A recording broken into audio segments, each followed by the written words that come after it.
പ്രിയമുള്ളവരെ, എന്തുകൊണ്ട് രാഹുൽ മാങ്കൂട്ടത്തിൻ്റെ വിഷയം ഇത്ര ലൈവായി നിലനിൽക്കുന്നു എന്ന് ചോദിച്ചാൽ തദ്ദേശ സ്വയംഭരണ തിരഞ്ഞെടുപ്പ് തന്നെ എന്ന് വ്യക്തമായി പറയാം. കാരണം രാഹുൽ മാങ്കൂട്ടത്തിൽ എവിടെയെന്ന് കണ്ടുപിടിക്കുവാൻ തക്കവണ്ണം കഴിവില്ലാത്തവരല്ല കേരളത്തിലെ പോലീസ്. അയാളെ എങ്ങനെ വേണമെങ്കിലും ട്രാക്ക് ചെയ്യാം. അദ്ദേഹത്തിൻ്റെ മൊബൈൽ പല പ്രാവശ്യം സ്വിച്ച് ഓൺ ആയിട്ടുണ്ടെന്ന് പറയുന്നു. അപ്പോൾ അദ്ദേഹം ട്രാക്ക് ചെയ്യപ്പെടുവാൻ വളരെ എളുപ്പമുള്ളൊരു വ്യക്തിയാണ്. രാഹുൽ മാങ്കൂട്ടത്തിൻ്റെ മുഖം പരിചയമില്ലാത്ത, അറിയാത്ത ഒരു കുട്ടി പോലും കേരളത്തിലില്ല എന്നതാണ് വാസ്തവം. അത്രത്തോളം സാമൂഹ്യ മാധ്യമങ്ങളിലും ദൃശ്യമാധ്യമങ്ങളിലും നിറഞ്ഞു നിൽക്കുന്ന ഒരു വ്യക്തിത്വമാണ് രാഹുൽ മാങ്കൂട്ടത്തിൽ. അദ്ദേഹത്തിന് ഒരിക്കലും എയർപോർട്ട് വഴി വിദേശത്ത് കടന്നു പോകുവാൻ പറ്റില്ല. അതിർത്തികൾ, ചെക്ക് പോസ്റ്റുകൾ ലംഘിച്ചുകൊണ്ട് അന്യ സംസ്ഥാനങ്ങളിലേക്ക്, തമിഴ്നാട്ടിലോട്ടോ കർണാടകയിലോട്ടോ ഒന്നും രക്ഷപ്പെടുവാൻ പറ്റില്ല. കാരണം അത്രത്തോളം അദ്ദേഹത്തെ ക്യാപ്ചർ ചെയ്യുവാൻ പറ്റുന്ന സംവിധാനങ്ങൾ കേരള പോലീസിൻ്റെ കയ്യിലുണ്ട്. മാത്രമല്ല, നിരന്തരം പിണറായി വിജയനെ വിമർശിക്കുന്ന ഒരാളായതുകൊണ്ട് അദ്ദേഹത്തെ പിടിക്കുവാനുള്ള എല്ലാ സംവിധാനങ്ങളും പോലീസിന് ഒഴുക്കുവാൻ കഴിയുമെന്ന കാര്യത്തിലും സംശയമില്ല. പിന്നെ എന്തുകൊണ്ട് അദ്ദേഹത്തെ പിടിക്കുന്നില്ല എന്ന് ചോദിച്ചാൽ, ഈ സംഭവം ലൈവായി നിലനിർത്തുവാൻ തന്നെയാണ് കേരള സർക്കാരിൻ്റെയും പോലീസിൻ്റെയും ശ്രമം. കാരണം തദ്ദേശ സ്വയംഭരണ തെരഞ്ഞെടുപ്പിന് ഏകദേശം 10 ദിവസങ്ങൾ മാത്രമാണ് ശേഷിക്കുന്നത്. ഈ തദ്ദേശ സ്വയംഭരണ തെരഞ്ഞെടുപ്പിൽ പ്രഹരമേറ്റാൽ അടുത്ത നിയമസഭാ തെരഞ്ഞെടുപ്പിൻ്റെ ഒരു പ്രകടനത്തെ CPM-നെ സംബന്ധിച്ചത് ബാധിക്കും എന്ന കാര്യത്തിൽ സംശയമില്ല. അതുകൊണ്ട് ഇപ്പോൾ ചർച്ച ചെയ്യപ്പെടുന്ന സബ്ജക്റ്റുകൾ തൽക്കാലം ജനങ്ങൾ മറക്കണം. പ്രത്യേകിച്ചും ശബരിമല ഇഷ്യൂ. ശബരിമലയിൽ മുൻ ദേവസ്വം ബോർഡ് പ്രസിഡന്റ് പത്മകുമാറിനെ ചോദ്യം ചെയ്തു. അദ്ദേഹത്തിൻ്റെ ചോദ്യം ചെയ്യലുകൾ ചില വ്യക്തിത്വങ്ങളിലേക്ക് വിരൽ ചൂണ്ടുന്നു എന്ന സൂചനയുണ്ട്. ഈ അടുത്ത ദിവസങ്ങളിൽ ഒരുപക്ഷെ അവരെ അറസ്റ്റ് ചെയ്തേക്കാനോ അവരെ ചോദ്യം ചെയ്യപ്പെടുവാനോ ഒക്കെ സാധ്യതയുണ്ട്. അപ്പോൾ ഇങ്ങനെ ഒരു ലൈവ് വിഷയം മാധ്യമങ്ങളും ജനങ്ങളും ഒക്കെ ചർച്ച ചെയ്യുമ്പോൾ ആളുകൾ ചോദിക്കില്ല. ഇപ്പോൾ തന്നെ ആരെങ്കിലും ചോദിക്കുന്നുണ്ടോ ഈ പത്മകുമാറിനെ ചോദ്യം ചെയ്തിട്ട് അതിൻ്റെ അനന്തര നടപടികൾ എന്തായി? അദ്ദേഹം ചില പേരുകൾ പറഞ്ഞിട്ടുണ്ടായിരുന്നല്ലോ, അവർക്കെതിരെയൊക്കെ നടപടികൾ ഉണ്ടായോ? അവർക്കെതിരെയൊക്കെ ചോദ്യം ചെയ്യുവാൻ വിളിപ്പിച്ചിട്ടുണ്ടോ എന്ന രീതിയിൽ ചോദ്യങ്ങൾ ഉയരുന്നില്ല. കാരണം കേരളത്തിലെ ജനങ്ങളെ സംബന്ധിച്ച് അവർക്ക് ഇത്തരം കഥകൾ ഇഷ്ടമാണ് എന്നുള്ളതാണ്. അവർ ഇത്തരം കഥകളുടെ പിറകെ പോയിക്കൊള്ളും. ഇത്തരം ലൈംഗിക ആരോപണങ്ങളുടെ ഒക്കെ കഥകളുടെ ഒക്കെ പിറകെ പോയിക്കൊള്ളും.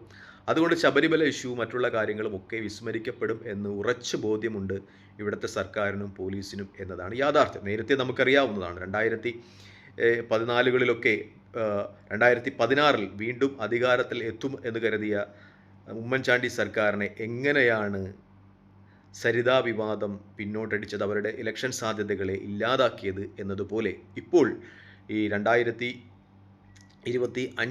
ഈ തദ്ദേശ സ്വയംഭരണ തെരഞ്ഞെടുപ്പ് നടക്കുമ്പോൾ, അതിനുശേഷം 2026 നിയമസഭാ തെരഞ്ഞെടുപ്പ് നടക്കുമ്പോൾ രാഹുൽ മാങ്കൂട്ടത്തിൽ ഇഷ്യൂ UDF-നെ പ്രതികൂലമായി ബാധിക്കും എന്ന രീതിയിൽ തന്നെയാണ് LDF-ൻ്റെയും BJP-യുടെയും ഒക്കെ വിലയിരുത്തൽ. കാരണം UDF തകർന്നാൽ മാത്രമേ BJP-ക്കും ഇവിടെ സ്ഥായിയായ ഒരു നിലനിൽപ്പുള്ളൂ. കാരണം UDF നശിക്കുന്ന സ്പേസിലൂടെ കടന്നു വരാം എന്നാണ് BJP-യും ശ്രമിക്കുന്നത്. ഒരുപക്ഷെ കേരളത്തിലെ UDF-ൻ്റെയും കോൺഗ്രസിൻ്റെയും ഒക്കെ സൈബർ ഇടങ്ങൾ പോലും ഇപ്പോൾ രാഹുൽ മാങ്കൂട്ടത്തിൽ ന്യായീകരിക്കുന്ന പോസ്റ്റുകളും മറ്റുമായി മുന്നോട്ട് പോകുന്നുണ്ട്. UDF-ൻ്റെ സൈബർ വിഭാഗം തന്നെ രണ്ടായി തിരിഞ്ഞിട്ടുണ്ട്. കാരണം രാഹുൽ മാങ്കൂട്ടത്തിനെ അനുകൂലിക്കുന്നവരും പ്രതികൂലിക്കുന്നവരും ഒക്കെ തമ്മിൽ 2 ഭാഗങ്ങളായി യുദ്ധം തുടങ്ങിയിട്ടുണ്ട്. അവർക്ക് പഴയതുപോലെ ഒരു ക്രോഡീകരിച്ചുകൊണ്ട് ശത്രുവിനെ അല്ലെങ്കിൽ CPM-നെയോ BJP-യിലേക്ക് ഒക്കെ ആക്കുമ്പോൾ ഉണ്ടായിരുന്ന ആ പൊതു സ്വഭാവം നഷ്ടപ്പെട്ടിട്ടുണ്ട് എന്നാണ് യാഥാർത്ഥ്യം. പ്രത്യേകിച്ചും കോൺഗ്രസിൻ്റെ സൈബർ ഇടങ്ങളെ വീക്ഷിക്കുമ്പോൾ അവർക്ക് വ്യക്തമായ ഒരു നേതൃത്വം ഇല്ലാതിരുന്നിട്ടും ആ പാർട്ടിയോടുള്ള ആത്മാർത്ഥത കൊണ്ട് തന്നെ ലോകത്തിൻ്റെ വിവിധ ഭാഗങ്ങളുള്ള ആളുകൾ ക്രോഡീകരിക്കപ്പെട്ട് ഐക്യപ്പെട്ട് വളരെ വ്യക്തമായി തന്നെ പ്രതിരോധിക്കുവാൻ കഴിയുന്ന ഒരു സംവിധാനമായിരുന്നു. നമുക്കറിയാം CPM-നെയോ മറ്റുള്ള കേഡർ പാർട്ടികളെയോ പോലെ അതിൻ്റെ പ്രവർത്തകർക്കോ ലോക്കൽ കമ്മിറ്റി മെമ്പർമാർക്ക് കിട്ടുന്നത് പോലെ ശമ്പളമോ ഒന്നുമില്ലാത്ത ഒരു പ്രസ്ഥാനമാണ് കോൺഗ്രസിൻ്റെ സൈബർ വിങ്ങുമൊക്കെ. പക്ഷേ അതിൻ്റെ ഒരു ആത്മാർത്ഥത കൊണ്ട് നിലനിർന്നു പോകുന്നു എന്നാണ് യാഥാർത്ഥ്യം. പക്ഷേ ഇപ്പോൾ രാഹുൽ മാങ്കൂട്ടത്തിൽ വിഷയം ഇങ്ങനെ സ്ഫുരിച്ചു നിൽക്കുമ്പോൾ കോൺഗ്രസിൻ്റെ സൈബർ ഇടങ്ങൾ അവർ രാഹുൽ മാങ്കൂട്ടത്തിലെ പ്രതിരോധിക്കുവാൻ വേണ്ടി ചിലപ്പോൾ രാഹുൽ മാങ്കൂട്ടത്തിന് പാർട്ടിക്കുള്ളിൽ നിന്ന് വരുന്ന ചില വിമർശനങ്ങൾ നടത്തുന്ന ആളുകളെ അവർക്കെതിരെ പ്രതികരിക്കുവാൻ വേണ്ടിയൊക്കെ സ്പെൻഡ് ചെയ്യുന്നത് കൊണ്ട് തന്നെ അവർക്ക് ഈ ശബരിമല ഇഷ്യൂ പോലെയുള്ള കാര്യങ്ങളൊന്നും മുന്നോട്ട് വയ്ക്കുവാൻ കഴിയുന്നില്ല എന്നൊരു യാഥാർത്ഥ്യമുണ്ട്. അത് ക്രമേണ ഈ 1-2 ദിവസങ്ങൾക്കുള്ളിൽ കേരളത്തിലെ ആളുകൾ സംസാരിക്കുന്ന ഒരു സബ്ജക്റ്റ് അല്ലാതായി മാറും.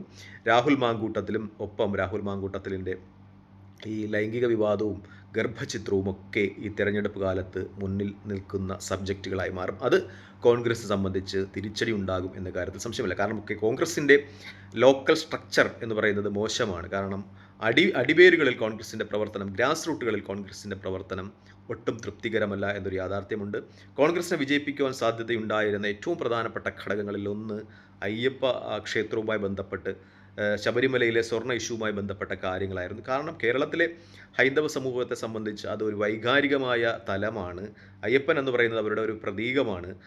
അവിടുത്തെ ചില മോഷണ പരമ്പരകളൊക്കെ നടത്തിയ ഒരു പ്രസ്ഥാനത്തെ, ആരോപിക്കപ്പെടുന്ന ഒരു പ്രസ്ഥാനത്തെ വിജയിപ്പിക്കുവാൻ അവർ തയ്യാറാകില്ല. പക്ഷേ അത് ചർച്ച ചെയ്യുവാൻ ഇപ്പോൾ കോൺഗ്രസിൻ്റെ സൈബർ ഇടങ്ങൾക്ക് സമയമില്ല, അല്ലെങ്കിൽ അവർക്കതിനെ കഴിയുന്നില്ല, അല്ലെങ്കിൽ അവരെ ബുദ്ധിപൂർവ്വം ആ സ്ഥലങ്ങളിൽ നിന്ന് മാറ്റി നിർത്തി CPM വളരെ തന്ത്രപൂർവ്വമായി തന്നെ, അല്ലെങ്കിൽ കേരളത്തിലെ സാമൂഹിക മാധ്യമങ്ങളും പൊതുമാധ്യമങ്ങളും തന്ത്രപരമായി തന്നെ കോൺഗ്രസിൻ്റെ സൈബർ ഇടങ്ങളെ ആ രംഗത്ത് നിന്ന് മാറ്റി ഇപ്പോൾ രാഹുൽ മാങ്കൂട്ടത്തിനെ ന്യായീകരിക്കുക, അല്ലെങ്കിൽ രാഹുൽ മാങ്കൂട്ടത്തിനെ എതിർക്കുന്ന കോൺഗ്രസ് നേതാക്കളെ അവർക്കെതിരെ പ്രതികരിക്കുക എന്ന രീതിയിലേക്കായിട്ടുണ്ട് എന്നാണ് ഏറ്റവും പരമപ്രധാനമായ വാസ്തവം.